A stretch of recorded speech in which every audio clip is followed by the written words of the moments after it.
किसी ने हमसे क्वेश्चन पूछा है किस तरीके से वो बिजनेस प्रॉब्लम सॉल्विंग कोर्सेज निकाल सकते हैं।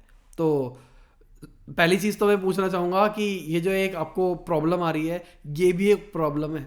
ठीक है, मार्केटिंग ना करना भी एक प्रॉब्लम है। तो हो सकता है कि आपकी एक्सपर्टीज़ किसी और चीज़ के अंदर हो। अगर सिंपल सी बात, अगर कॉपी पेस्ट करके काम करने वाले हो तो प्लीज़ मैं तो पहले रिकमेंड कर रहा हूँ, मत करना। नहीं चलोगे, चलोगे तो नाम खराब करोगे अपना, कुछ टाइम के बाद बिकोगे, उसके बाद ज़ीरो हो जाओगे। अब करना कैसे है, कंटेंट मार्केटिंग से अच्छी कोई चीज़ नहीं है। यूट्यूब चैनल क्रिएट करो, कंटेंट डालो वहाँ पे फ्री का, लोगों को सिखाओ, और उसके बाद ऐड चलाओ दबा के। किन चैनल्स पे, जैसे मेरा चैनल हो गया, जिनके पास भी बिजनेस की ऑडियंस है ना, वहाँ पे ऐड चलाओ दबा के।